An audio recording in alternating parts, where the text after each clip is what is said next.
On avait vu 5 grandes frustrations. La première frustration à cause de sa peur.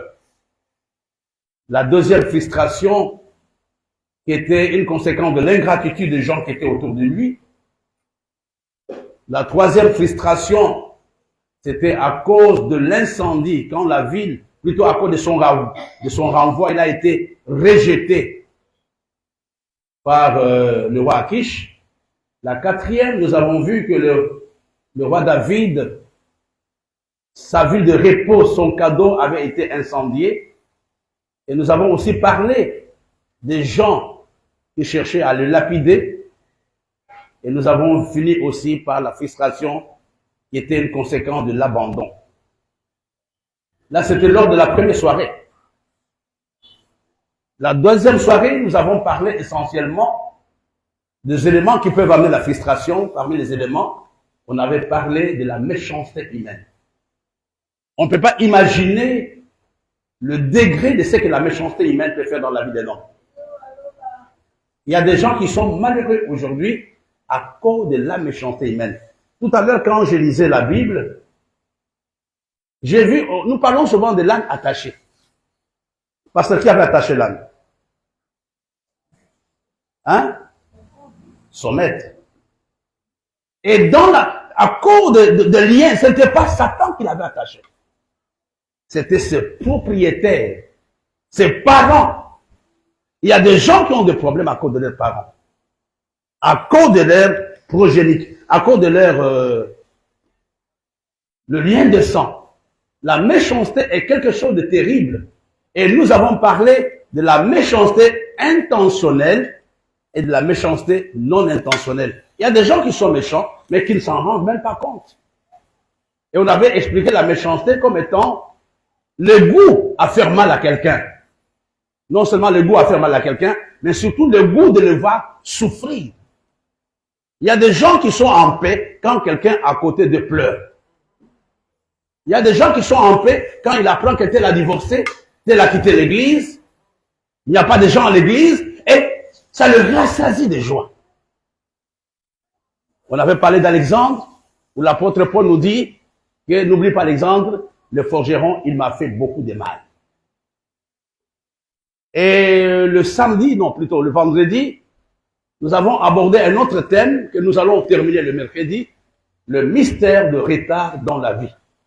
C'était un enseignement très costaud. On avait vu les raisons qui peuvent amener le retard dans la vie. Mais de prime abord, on avait vu que le retard est un mystère. Personne ne peut le comprendre. Parce que notre vie est semblable à un livre. Donc tout ce que nous sommes, Dieu avait préparé. Il y a des gens eux-mêmes, par leur façon de faire, par leurs décisions, peuvent avoir le retard dans la vie.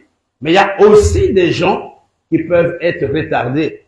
On va compléter cet enseignement par la grâce de Dieu mercredi.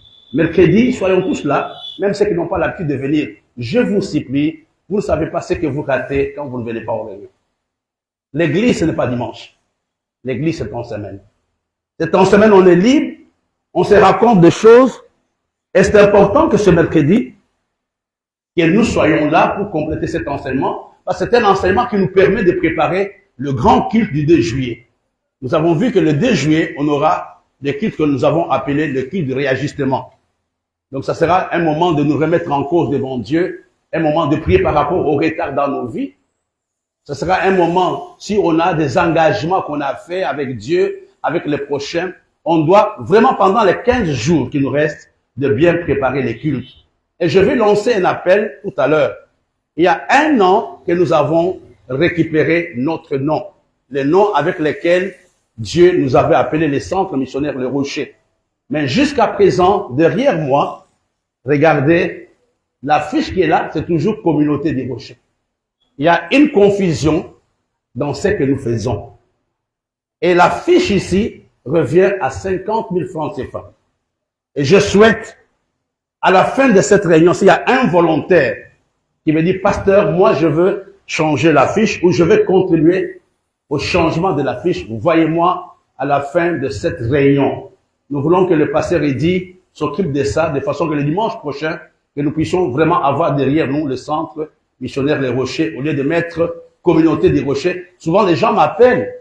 Je suis parmi les administrateurs de la page de l'église. Ils me disent, mais finalement, vous êtes quoi? Vous êtes communauté ou vous êtes centre missionnaire des rochers? Et souvent, on n'a pas beaucoup d'explications à donner. Ça ne coûte que 50 000 francs CFA. C'est moins de 100 $. Vous pouvez vous-même vous lever pour dire, Bishop, moi, je vais faire ça. Vous me voyez, je vous mets en contact avec les pasteurs ici, de façon que quand nous serons au culte du 2 juillet, que Dieu nous fasse la grâce.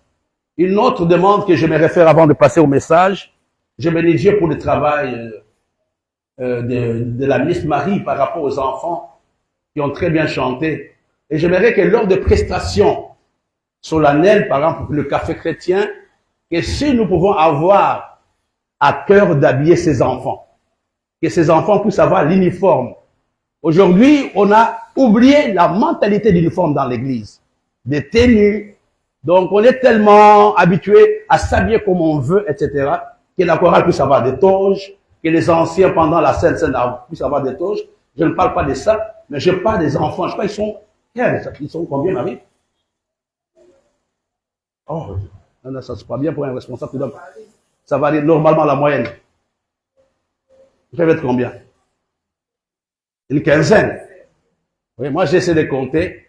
Quand j'étais assis, on peut voir comment les habiller. On peut faire une tenue simple, une forme de toge, quelque chose comme ça, de façon que lors des prochaines prestations, et quand on les habille, ça les responsabilise aussi. Donc, il faut demander au pédiatre. Quand l'enfant a la tenue, c'est comme un militaire. Quand un militaire en civil, il se comporte comme autrement. Mais dès qu'il met sa tenue de gendarme, de policier ou de militaire, sa façon de marcher change.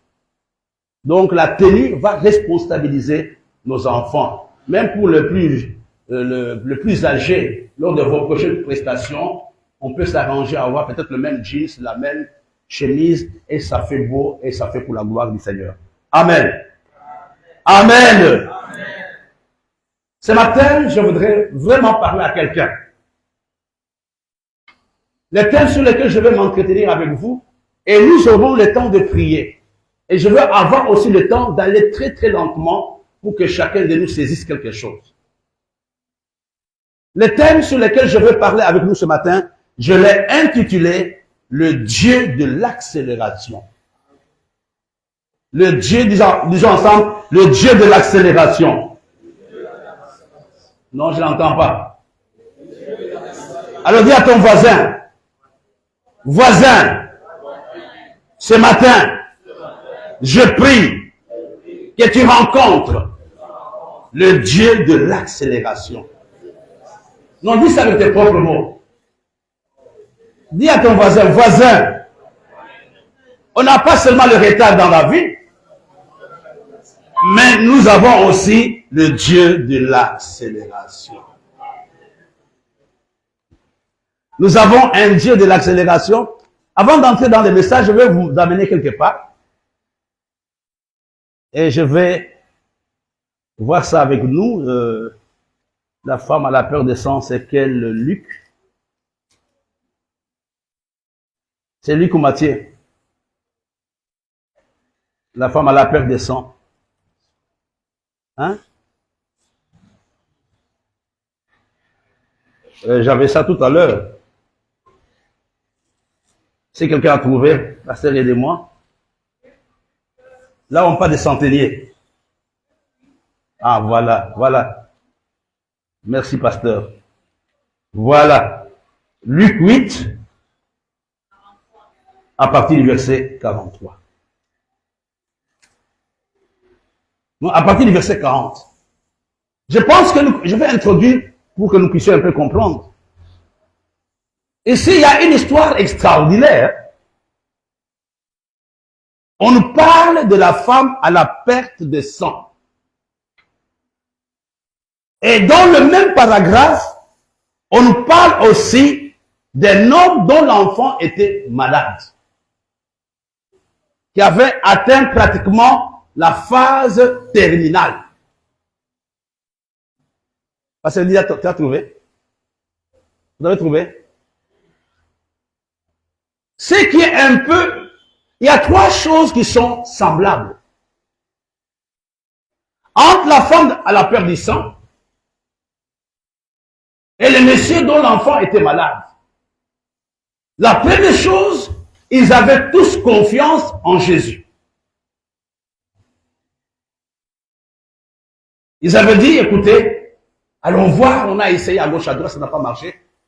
On va voir Jésus. En d'autres termes, ils avaient la foi. Que ce soit la femme à la perte du sang, que ce soit l'homme dont l'enfant était malade, ils avaient tous les deux la foi. Et la deuxième chose, ils habitaient plus ou moins dans la même contrée.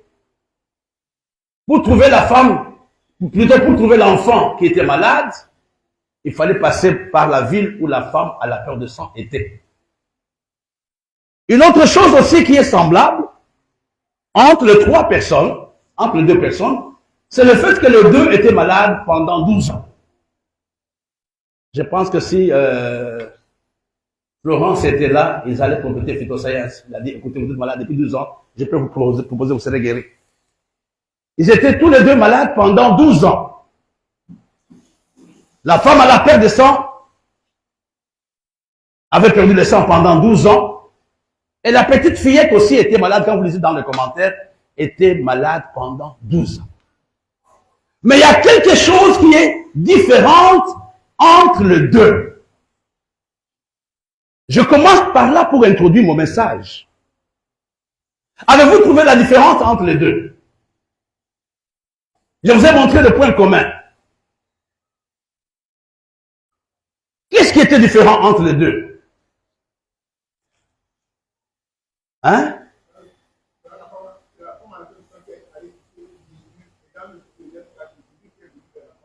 Ok, là c'est très bien. Mais regardez la femme à la perte du sang. La Bible nous dit, elle s'était dit en elle-même, si je puis seulement toucher. Elle voulait un miracle instantané.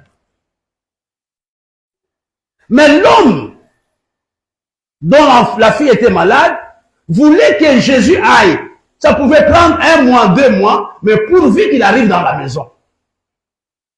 Vous n'avez pas compris. Tous croyaient dans la guérison, mais tous n'avaient pas le même timing. Tous les deux croyaient dans la guérison. Tous les deux avaient la foi dans la guérison, mais la différence était au niveau du timing. Alléluia. La femme à la perte de sang, elle s'était dit, si je puis seulement toucher, là maintenant. Mais l'autre a dit, Seigneur, viens dans ma maison, prends le taxi, prends la moto, pourvu que tu arrives chez moi. Il croyait à la guérison, mais il croyait à une guérison lointaine. Mais la femme à la perte du sang voulait maintenant. J'aimerais maintenant prier avec toi. Moi, je ne peux pas prier, mais toi qui vas prier. Dis, Seigneur, j'ai suivi le séminaire, mais je veux maintenant la victoire dans ma vie. Je ne veux pas quelque chose de demain. Je veux un miracle maintenant. Il y a un chant, je ne sais pas, Marie, Olive, vous vous rappelez encore, je veux mon miracle aujourd'hui, aujourd'hui. C'était un vieux chant. Est-ce qu'on chantait ça ici? Ou bien à la radio, je ne sais pas ce qu'on chantait. Cette femme a dit, pas demain. Si je puis seulement toucher maintenant. Seigneur, qui est le Dieu de l'accélération. Je ne parle pas de la restauration de l'église l'année prochaine. Je veux qu'aujourd'hui, par la prière que je veux faire, que quelque chose arrive. La femme à la perte du sang avait dit, si je puis seulement toucher. Je parle à quelqu'un, n'attends pas demain pour te réconcilier avec le Seigneur. N'attends pas demain pour faire du bien à ton père. Parce que tu n'es pas sûr de l'avoir demain. Si j'ai pris seulement, c'était une fois dans l'immédiat. Chacun va prier. Chacun va présenter son besoin à Dieu. Ne dis pas, si tu veux me bénir. Ne dis pas, non, moi, ça sera demain. Non! Avec Dieu, on n'a pas besoin d'un an pour être guéri. Avec Dieu, on n'a pas besoin d'un an pour avoir la délivrance. Avec Dieu, on n'a pas besoin de plusieurs jours pour avoir la bénédiction. Mais c'est aujourd'hui. C'est aujourd'hui. C'est maintenant même. La femme a dit, si je prie seulement, à cause de sa foi, une puissance était sortie du corps de Jésus et avait touché la femme. Ce matin, il y a quelque chose que le diable a touché dans ta vie, dans ton ministère, dans tes relations. Ne dis pas, je vais attendre quand le moment va s'apprêter. Oh non, mon frère. Le futur appartient à Dieu. On ne peut gérer qu'aujourd'hui. Oh, Bishop, je ferai du bien. Attends. Le temps n'est pas encore arrivé. C'est si Dieu m'appelle la nuit, il fera le bien quel jour. Ce soir, j'aimerais parler à quelqu'un qui a besoin de miracles instantanés, qui a besoin de la touche de Dieu. Dieu est dans la salle. Il veut que nous le touchions. Si je puis seulement toucher. Ne dis pas non demain. Je serai un bon pasteur demain. Je gagnerai des âmes l'année prochaine. Je donnerai l'argent quand j'aurai beaucoup. Dieu veut le maintenant. Ensemble, l'église, prions. Après, les pasteurs vont prier. Prions ensemble, mes bien-aimés. Prions ensemble. Je veux quelque chose maintenant. Pas demain, Seigneur. C'est le problème qui me préoccupe. Je veux la solution aujourd'hui. Cette joie qui me manque. Cet argent dont j'ai besoin. Ces miracles, je les cherche ce matin. Pas demain, maintenant. Passez Boulou, passez Clarisse et passez Reddy.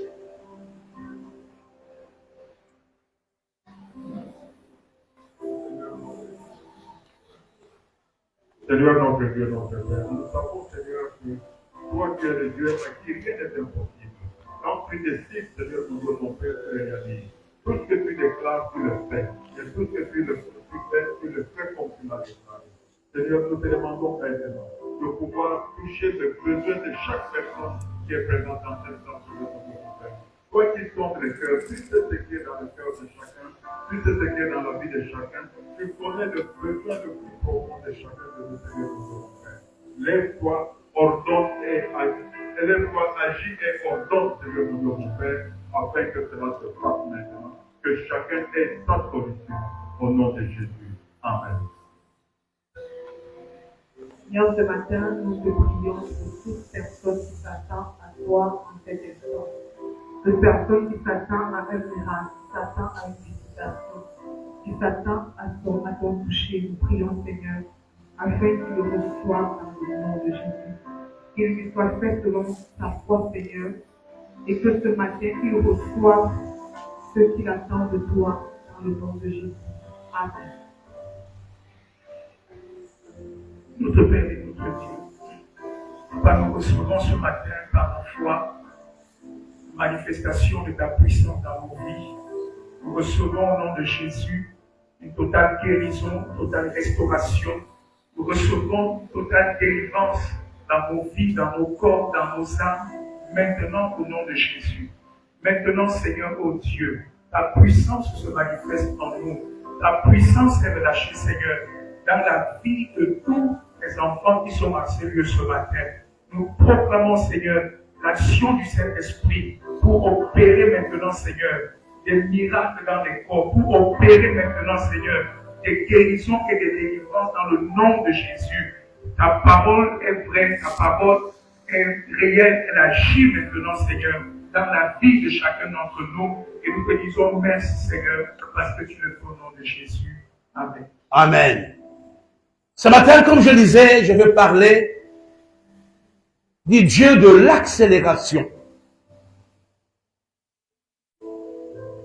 Souvent, nous avons l'impression que le diable est plus rapide que Dieu. Mais dans la Bible, il y a énormément d'exemples qui nous montrent que nous avons un Dieu d'accélération. Et comme nous avons introduit ce message, tout dépend de ta foi. Dans le livre de Nombres, au chapitre 17, on nous parle d'un exemple d'accélération. Il y avait des contestations en Israël entre Moïse et ses collaborateurs. On est en train de gagner le temps. C'est nombre 17. Ils ont dit non, tu as choisi Aaron, pas c'est ton frère. Il y a eu des contestations. Et Moïse ne savait pas comment traiter l'affaire. Il en a parlé à Dieu. Dieu lui a dit que chacun amène une verge. Chaque tribu. Lorsqu'il y a un bâton là derrière, tu peux m'apporter ça? Que chacun amène une verge. Une verge était un bâton de commandement sec.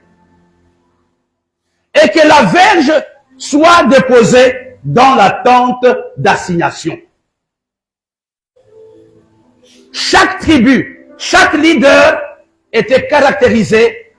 Enfin, on savait que ça c'était un chef par la verge. Il y avait 12 tribus d'Israël. Et Dieu a dit que chacun amène la verge. Et personne ne savait comment les choses allaient se passer. Ils ont amené les différentes verges dans la tente d'assignation. Et personne n'était présent. Alléluia. Parce que là, tu peux me lire Nombre 16, 17 plutôt, verset 8.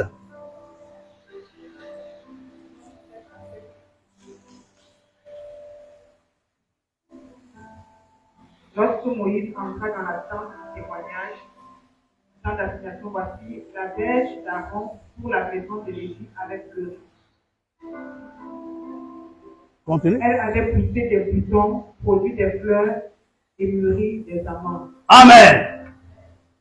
En une seule nuit, les choses qui devraient se passer pendant 12 mois. En une seule nuit. Donne-moi le bâton. Le bâton sec, raboté, qui avait été déposé dans la tente, avait fleuri, avait poussé, avec des boutons, et il y a eu des amandes que les gens ont même mangées. Ça ne s'est pas passé en 12 mois. Aïe. C'est en une seule nuit qui fait un tel miracle. En une seule nuit, elle était. Le bâton a eu des fleurs, a eu des boutons, et ça a eu des amandes, ils ont mangé. Et là, c'est un exemple par excellence de l'accélération divine. J'aimerais parler à quelqu'un. Dieu est capable d'accélérer certaines situations dans ta vie à un rythme qui dépasse l'entendement humain. Dieu est capable d'accélérer les événements dans ta vie à un rythme que l'homme ne peut pas expliquer. Il peut le faire. C'est la raison pour laquelle je suis en train de parler de ce matin. Connaître le Dieu de l'accélération. Hier, quand j'ai préparé la réunion, je me suis permis d'expliquer c'est quoi l'accélération. L'accélération n'est pas un rythme permanent. Ce n'est pas un rythme. L'accélération n'est pas un mode de vie. L'accélération est une saison de tout d'un coup. Alléluia. C'est une saison. Et la saison de l'accélération a un commencement et a une fin. Tu comprends pourquoi il ne faut pas jouer avec certaines saisons dans sa vie. Parce qu'il y a des saisons qui ne vont jamais revenir. Il y a des saisons quand elle est passée, tu peux go prier, il n'y aura pas cette activité-là. L'accélération est une saison que j'appelais d'un coup, à l'instant même. J'aimerais que quelqu'un goûte ce matin à la saison de l'accélération. Que l'Église, que le pasteur, que les évêques qui me suivent ou qui vont me suivre, j'aimerais prier ce matin pour quelqu'un, que Dieu te fasse la grâce de goûter à la saison de l'accélération. Quand l'accélération arrive, Marie, en une seconde, tu as le permis de conduire, tu as la voiture et tu as une maison. La saison de l'accélération, c'est une réalité. J'ai écrit, c'est quoi la saison de l'accélération? La saison de l'accélération peut être un jour, une semaine, quelques mois, pour produire le résultat de plusieurs années. Ça peut être un seul jour, une semaine. Moi, je connais des enfants, au lieu de faire au lycée 6 ans, qui font le lycée en 2-3 ans. Parce qu'ils connaissent le Dieu de l'accélération.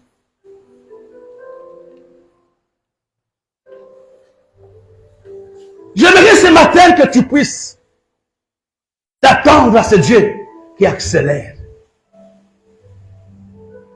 Il y a un papa dans la Bible qui a connu aussi l'accélération après la mort de sa femme. C'était Abraham. Il a mis 25 ans pour avoir Isaac. Mais quand Sarah est morte, il s'est marié à Ketura. En 18 ans, Abraham a eu 6 enfants. Ce matin, Dieu, je vous dis la vérité.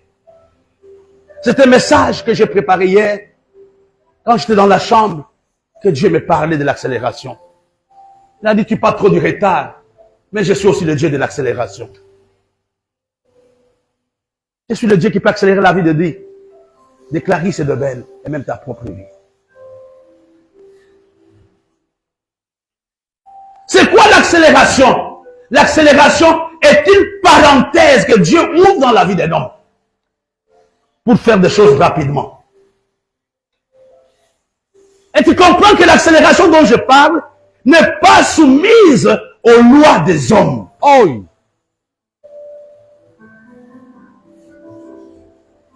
Elle n'est pas soumise à ton intelligence.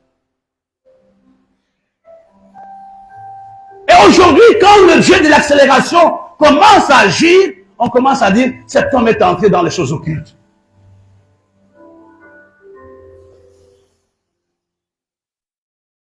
Le Dieu de l'accélération est une réalité, est une vérité.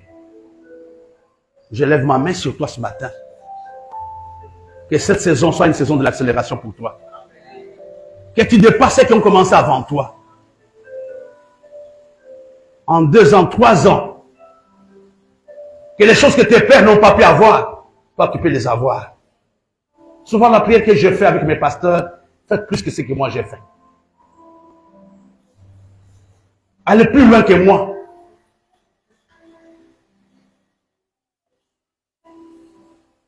Nous avons un Dieu de l'accélération ce matin qui agit et qui opère. La Bible nous parle d'un monsieur. Dans Exode chapitre 2, je n'ai pas le temps de vous donner le texte. Exode chapitre 2. Je crois que c'est Exode chapitre 2. Je vais trouver ça rapidement. Cet homme s'appelait Moïse. On va le chercher. Non, ça c'est pour quelqu'un. Dis avec moi Amen. Je dis c'est pour toi. C'est pour quelqu'un dans la salle. Alors dis à quelqu'un, je déclare ce matin, dans ta vie, la saison de l'accélération, les choses que tu n'as pas pu faire pendant 27 ans, tu le feras en une année. Parce que ce matin, je déclare que c'est la saison de l'accélération. Dans le livre d'Exode, on nous parle des messieurs même pas de maison, qui ne connaissait personne, qui était même célibataire, et qui n'était même pas accepté. Cet homme s'appelait Moïse. Un jour, il arrive au puits. Non, j'ai dit à quelqu'un, je parle à quelqu'un qui doit payer le prix de l'accélération ce matin. Il arrive au puits. Et tous les enfants de Jéthro, les filles, les bergers commençaient à le malmener. Moïse arrive, il se bat pour les filles, et les filles rentrent avant. Et le papa dit, mais pourquoi vous êtes venu très tôt? Ils disent, non papa, il y a un monsieur là, gentil, qui nous a aidés. Il a dit, où est-ce que vous l'avez mis? Il a dit, il est resté là-bas. Regardons le verset 20. Parce que là, aide-moi, Exode 2, verset 18 à 20. Waouh. Exode 2, verset 18 au verset 21. Quand elles furent de retour auprès de Réel, leur père dit, pourquoi revenez-vous si tôt aujourd'hui? Waouh. Elle répondit, un Égyptien nous a délivrés de la main des bergers, et même il nous a puisé de l'eau et a fait boire le troupeau. Et dit à ses filles, où est-il? Pourquoi avez-vous laissé cet homme? Appelez-le pour qu'il prenne quelques nourritures. Moïse se décida à demeurer chez cet homme, qui lui donna pour femme Séphora, sa fille. Est-ce que vous comprenez le miracle qui vient de se passer? Est-ce que vous comprenez ces grands miracles? Un homme qui ne connaît personne, il rend service aux filles qui ne connaissaient même pas. Et les filles font textuellement le rapport. Une bonne personne fait des rapports à ses parents. Quand tu es chrétien, tu ne fais pas de rapport à ton pasteur, tu es un mauvais chrétien. Il dit non, il y a quelqu'un qui nous a aidés. Il a dit, où l'avez-vous laissé? Il a dit, on l'a laissé au puits. Et le papa dit, allez me les chercher. Et on est venu chercher Moïse. Il a dit, papa t'appelle. Moïse n'avait pas l'intention d'aller se marier. Moïse n'a pas prié pour avoir une maison. Il a seulement rendu service. Alléluia. Et après, on est parti les chercher. En les cherchant, quelque chose d'extraordinaire arrive. Premièrement, il a à manger. Deuxièmement, il sait où dormir.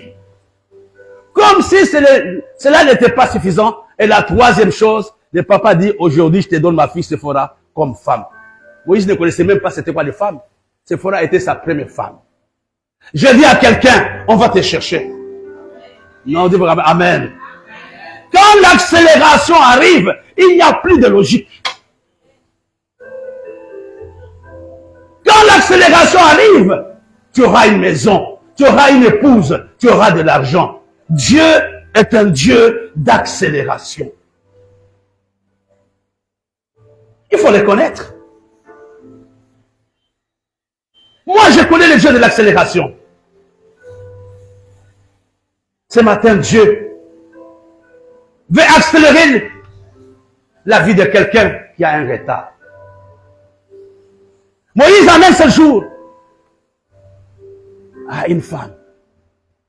Moïse, en un seul jour, a une maison. Et la famille de Moïse commence à se reconstruire. Un autre monsieur qui a connu aussi la saison de l'accélération, c'était Joseph. Joseph a connu la saison de l'accélération. En Égypte, après la prison, il devient premier ministre. Et non seulement il est devenu premier ministre, mais il a aussi une femme et des enfants. Dis-moi, Seigneur, sur ta parole, j'ai maudit ce matin tout esprit de blocage, quelle que soit son origine. Je déclare ce matin une onction de libération et une onction d'accélération Seigneur, je déclare que les choses que je n'ai pas pu avoir pendant ces années, à cause de ta parole, je les aurai. Mes frères, j'ai regardé dans la Bible, quels sont les facteurs qui amènent l'accélération dans la vie d'un homme? Il est vrai que c'est Dieu qui est l'auteur de l'accélération. Mais il y a des facteurs. On a vu les premiers facteurs. Le texte que la révérende Clarisse nous a donné tout à l'heure. La présence de Dieu. Quand on a mis la verge dans la tente d'assignation qui symbolisait la présence de Dieu, nous voulons aller très loin dans l'église, dans le ministère, dans nos mariages, désirons la présence de Dieu. Ce n'est pas notre intelligence, ce ne sont pas nos conseils, ce n'est pas notre gentillesse qui peut changer, mais la présence de Dieu est capable de bousculer les choses dans l'église.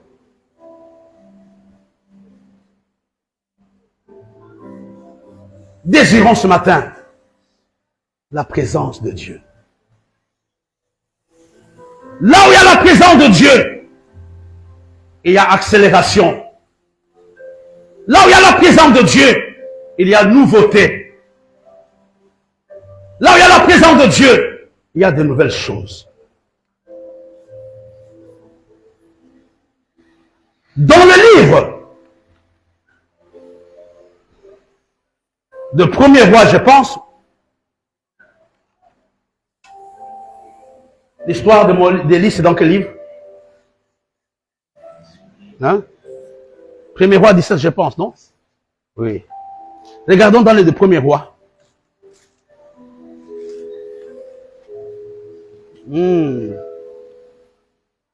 Pasteur, il peut m'aider. Premier Roi, chapitre 18, verset 44 au verset 46.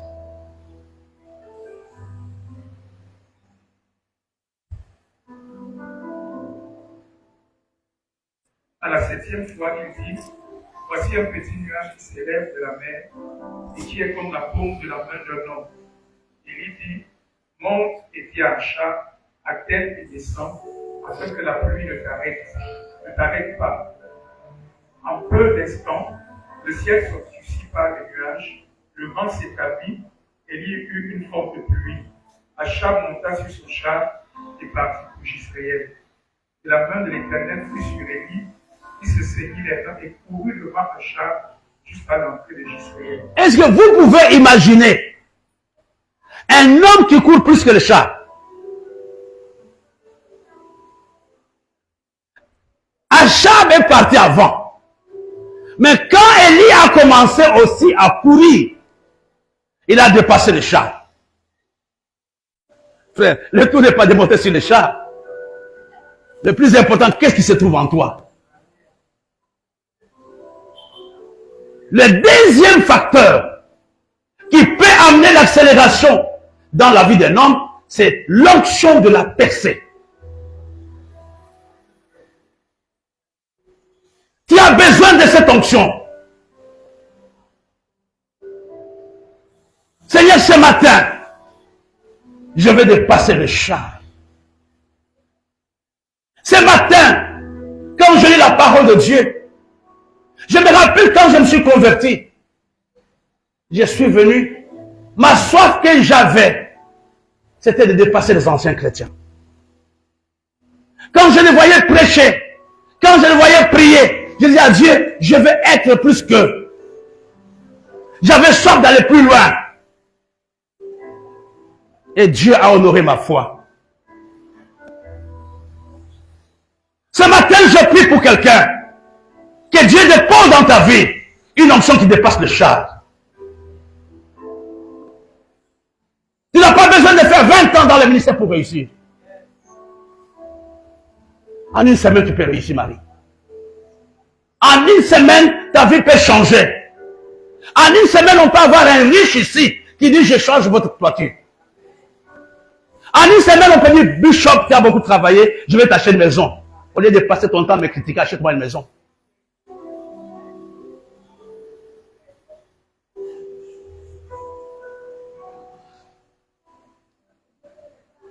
La deuxième chose, c'est l'onction. C'est ça le principe que même les gens du monde imitent. Ils veulent réussir, ils vont sacrifier leurs femmes, ils vont sacrifier leurs enfants pour avoir le succès. Mais nous avons un Dieu qui donne ces choses gratuitement. On peut t'engager aujourd'hui, au bout d'un an, tu deviens le PDG de cette entreprise. Tu deviens même le chef de celui qui t'a formé. Tu deviens le pasteur de ton ancien. Alléluia. Tu deviens pasteur de ton ancien. C'est nous qui l'avons encadré. Dis ça, c'est du passé. Je parle à quelqu'un ce matin. Le deuxième facteur de l'accélération, c'est l'onction de la percée. C'est cette onction, Mathias, qui peut t'aider à avoir le marché. Les portes s'ouvrent seules. Les gens qui sont à Yaoundé depuis longtemps ne trouvent pas des gens, ils te demandent, mais comment as-tu fait pour avoir ces gens? Il y a quelques années, j'avais invité un homme de Dieu du Nigeria, qui est le vice-président de PFN. C'est l'association des serviteurs de Dieu du Nigeria. Papa Ukebu Samuel. Il est très grand chez lui. Quand il est venu, j'avais aussi invité à la même conférence le pasteur Léonard. Et le pasteur Léonard l'a vu à la maison. Il m'a appelé, il a dit, Bishop Mawit, comment tu as fait pour avoir cette relation? Comment ça s'est passé? Il a dit, moi je ne sais pas. Quelqu'un m'a mis à côté de lui. J'ai dit à quelqu'un, cette année, si tu es attentif, tu ne vas pas mourir à la même place. C'est le moment de dire, Seigneur, j'ai besoin d'une onction d'accélération. Je ne veux pas être la même personne. Je ne veux pas faire la même chose. Le même raisonnement tronqué. La même façon de se comporter. Parce que l'onction d'accélération n'est pas dans ta vie. C'est la raison pour laquelle tu te plais à des petites choses.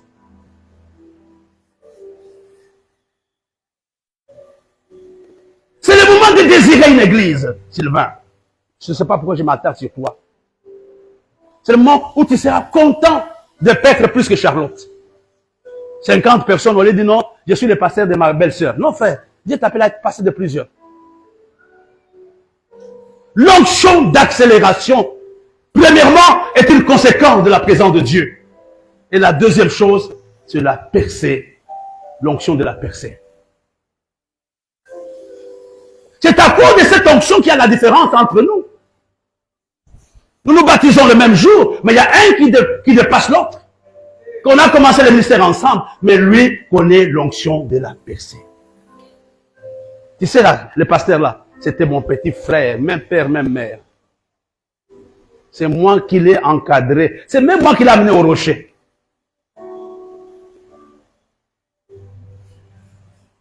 Alléluia. Est-ce que je parle à quelqu'un ce matin? Dis-moi, j'ai soif. Dis, j'ai soif de la percée dans ma vie. Que tous les diables a mis en place pour me bloquer. Je maudis cela au nom de Jésus.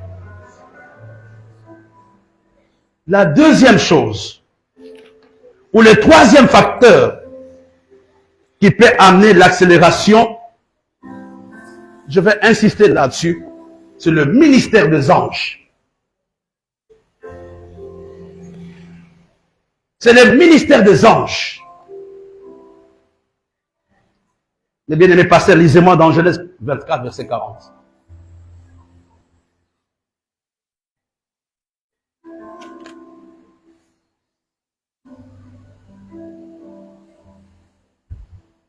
Genèse 24, verset 40. Et il m'a répondu, Éternel, devant qui j'ai marché, enverra ton ange avec toi et fera réussir ton voyage. Et tu prendras pour mon fils une femme de la maison, une femme de la famille et de la maison de mon père. Le pasteur reprend encore. Suivons attentivement ce que le pasteur nous dit. Et il m'a répondu, Éternel, devant qui j'ai marché, enverra ton ange avec toi. Voilà. Et fera réussir ton voyage. Et tu prendras pour mon fils une femme de la famille et de la maison de mon père. Il y a des situations, il n'y a que les anges pour le faire. Alléluia. Au réveil, ceux qui dorment, vous commencez à me contaminer avec l'onction du retard.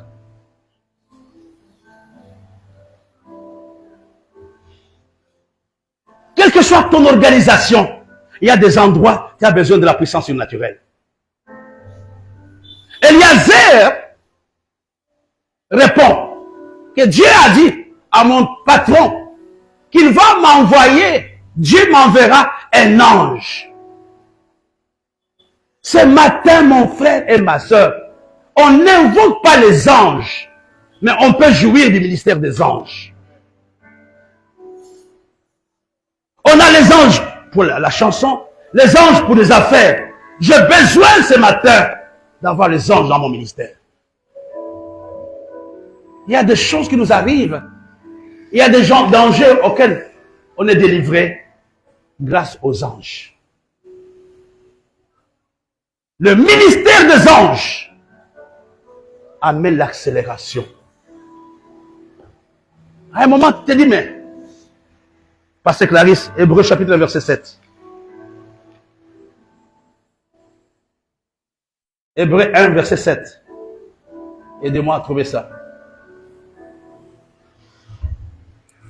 Hébreux 1, verset 7. De plus, il dit des anges, celui qui fait de ses anges des vents et de ses serviteurs une flamme de feu. Continue. C'est fini. Mais il a dit au Fils, ton trône, ô Dieu. Non, on commence à partir d'abord. Ce sont des esprits. Verset 14. Tu peux m'aider? Verset 14. Verset 14. 1, verset 14. Ne sont-ils pas tous des esprits au service de Dieu, envoyés pour exercer un ministère en faveur de ceux qui doivent éviter le salut? Ce sont des esprits qui sont au service de Dieu, que Dieu envoie auprès de nous. Et tu comprends, l'intimité avec Dieu te permet d'avoir le ministère des anges.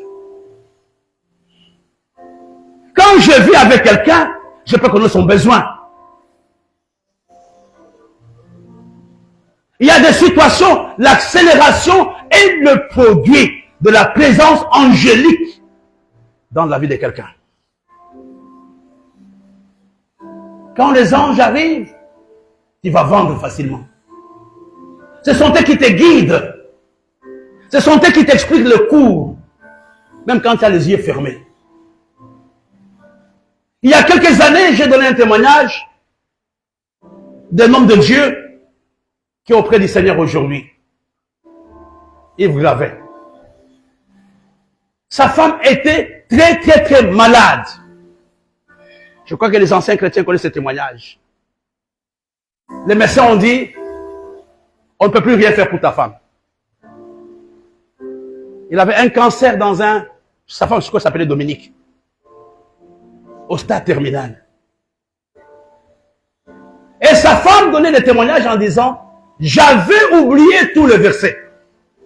Pendant la maladie, les seuls versets que j'avais gardés, l'âme de l'Éternel campe autour de ceux qui t'aiment, autour de ceux qui te craignent.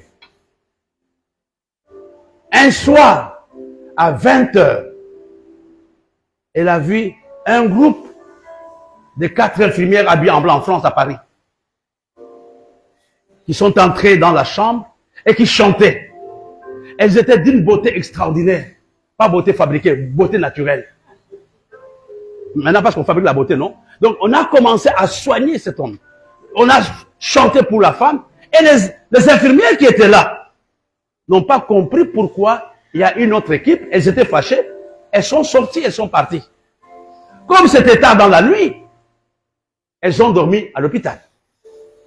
Les autres chantaient, causaient avec elles, l'ont administré des médicaments, l'ont donné à boire, etc. Et à 6 heures, elles sont parties. La femme du pasteur était complètement guérie.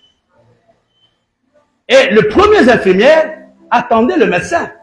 Il a dit, monsieur le médecin, docteur, comment tu as programmé 2 équipes? Nous, on a pris de précautions pour nous occuper de la malade, mais pourquoi tu as envoyé une autre équipe? Il a dit, je n'ai pas envoyé une autre équipe. Et la femme a dit, si. Il y a une autre équipe de 4 personnes qui viennent de partir à peine. Jusqu'aujourd'hui, on ne connaît pas quelle était cette équipe. Mais nous, on a compris que c'était les anges de Dieu. Je dis à quelqu'un, cette année 2028, 2023, tu auras des anges dans ton ministère, dans ton business, dans ton mariage, dans tout ce qui te combat. Dieu mettra à ta disposition les anges. On en a besoin. Il y a des choses qui nous dépassent. On a besoin des anges. Quand les choses nous dépassent. Je vais vous dire une chose. Les gens pensent, vous connaissez la guerre la plus courte d'Israël. La guerre la plus courte d'Israël. Qui avait fait moins de 10 minutes. C'était la guerre de David contre Goliath.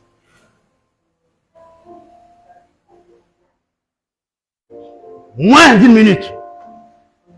Les 40 jours parce qu'ils n'avaient pas combattu. Ils avaient peur.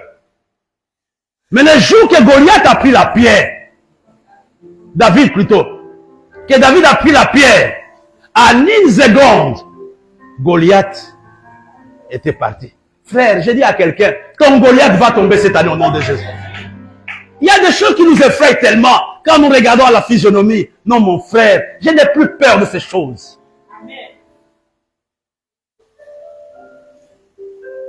On pense que c'était un ange qui avait giflé Goliath. C'est ce que les commentaires de la Bible nous disent. Parce que Goliath lui-même dit, tu viens, moi suis-je un animal, une bête, pour que tu viennes avec moi avec des bâtons. Or, David avait un seul bâton. Mais lui avait plusieurs bâtons. C'était le paix de l'Éternel. J'ai dit à quelqu'un, ton Goliath tombera ce matin au nom de Jésus. Je lève ma main ce matin et j'ai la colère de Dieu. Tous les Goliaths de ce ministère vont tomber au nom de Jésus. Vous ne connaissez pas la souffrance que nous avons endurée.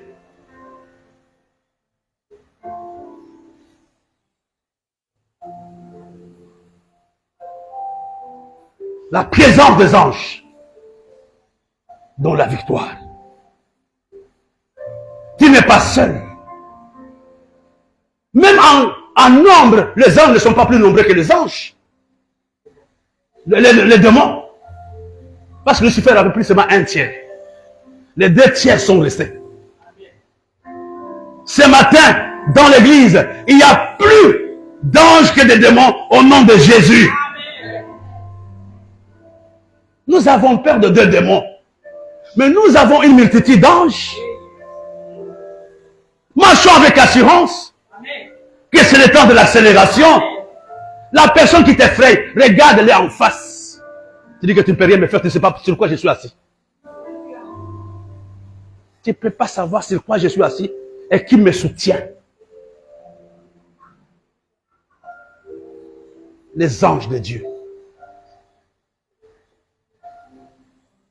Le ministère des anges apporte l'accélération dans la vie de l'Église et dans la vie des hommes. Je vous donne 2 petits points, on va terminer. Quel est l'autre facteur qui permet l'accélération divine? J'ai déjà parlé de cela. Qui peut me les donner? Marie-Josée, quel donne? Comment tu bouges la tête? Barthélemy. J'ai déjà parlé de ça. Non. Sister Olive, qu'est-ce que j'ai dit? J'ai déjà parlé de ça. C'est lui qui trouve, je peux lui donner un coca à la fin de la réunion.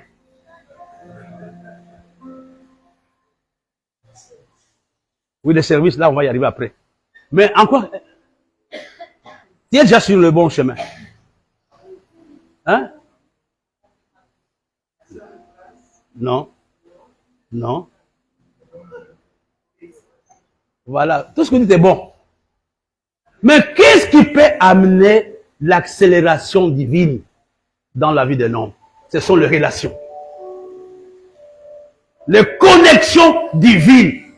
Celui qui fréquente les sages devient sage. Et celui qui fréquente les alcooliques devient alcoolique. Quand tu veux détruire ta foi, fréquente les gens qui ne connaissent pas Dieu. Moi, il y a des endroits où on n'a même pas à se raconter parce que qu'est-ce qu'on va se dire? C'est la relation de Séphora, plutôt de Moïse, avec qui? Avec Jéthro, qui a amené l'accélération dans la vie de Jéthro, dans la vie de Moïse. Pour venir à ce que le pasteur Eddy nous a dit tout à l'heure, les services. Parce que je parle de relation. Il y a une autre accélération qui peut venir par l'hospitalité.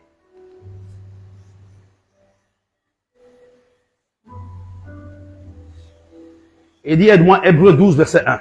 1 ou 2.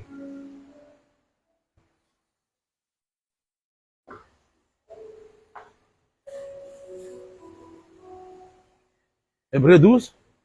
Ne savez-vous pas que certains ont... Trouvez-moi ça. C'est 6 ou 7.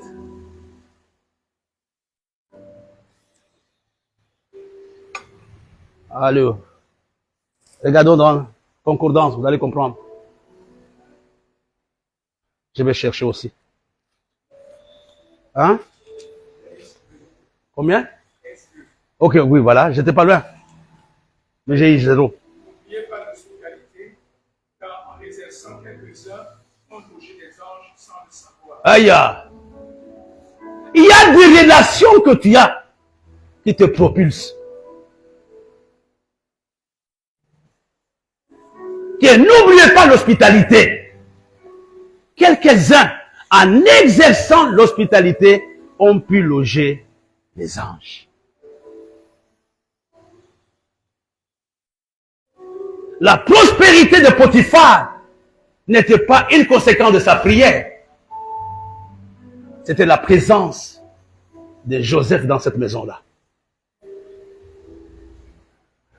Il y a des gens, quand ils entrent dans ta vie, tout autour de toi change. Mais il y a aussi des gens, quand ils entrent dans ta vie, tout s'arrête.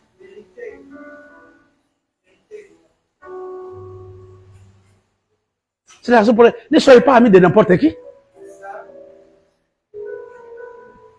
D'ailleurs, la Bible nous dit celui qui a beaucoup d'amis les a pour son malheur. Il y a des gens, à cause de ces anges, quand ils arrivent dans ta maison, tu vas manger. Quand il est à côté de toi, aucune maladie ne t'attrape. Quand il est dans ton entourage, les portes s'ouvrent. Nous avons l'exemple. Achitophel avec David. L'onction de David, d'Achitophel, était la présence de David. Mais quand il a quitté David, il s'est suicidé.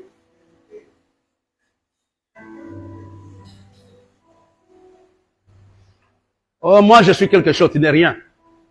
Ce sont les anges. Je ne vois rien du tout. Toute la gloire revient aux anges de Dieu et à Dieu lui-même.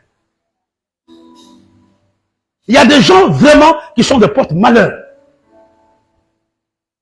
Mais il y a des gens, sa présence dans ta vie change tout dans ta vie.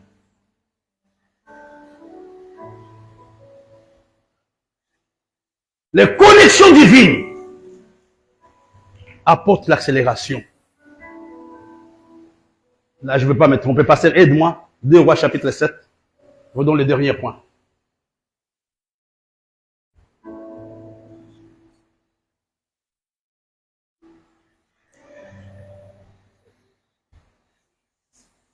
Comment verset 1? Élisée dit, Uh-huh. la parole de l'Éternel, Suivez. ainsi parle l'Éternel, demain à 7 heures, on aura une mesure de fleur de farine pour un cycle et 2 mesures d'orge pour un cycle. Merci, pasteur. L'officier sur la main qui pèse sa prière le roi répondit à l'homme de Dieu, C'est une chose. quand l'Éternel ferait les fenêtres du ciel, pareille chose arriverait-elle. Et Élisée dit, tu le verras de tes yeux. Maintenant, mangez-la. Merci, pasteur. D'abord, on s'arrête par là. La dernière chose, mes bien-aimés, qui peut amener l'accélération divine dans ta vie, ce sont les déclarations prophétiques. C'est Élisée qui parle, qui dit à la même heure demain, l'inflation ici ne va pas vivre. C'est la raison pour laquelle ne prononcez pas n'importe quoi sur vos frères et sœurs.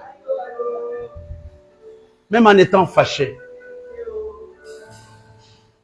Même en étant fâché.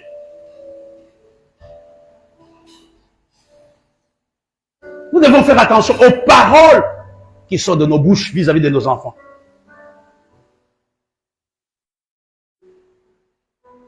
L'accélération peut venir par la déclaration prophétique. Si demain à la même heure, l'inflation va tomber. Mais l'officier sur qui s'appuyait le roi a dit non, ça ne peut pas arriver. Mais quand vous lisez dans la suite, il était mort. Apprenons à bien parler de nos frères et sœurs. Apprenons à bien parler de nos maris. Oh, mon mari, c'est un vaurien, c'est un bandit. Notre évêque, il est comme ça. Quelle que soit la grâce que j'ai, ça ne peut pas te bénir. Pas que tu méprises mon onction.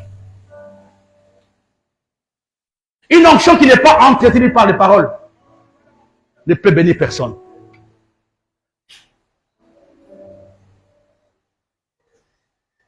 Et le diable vous met dans cette position-là, croire que vous êtes plus grand que votre père, que votre pasteur, que vous connaissez plus que lui. Frère, vous risquez de finir votre vie en enfer.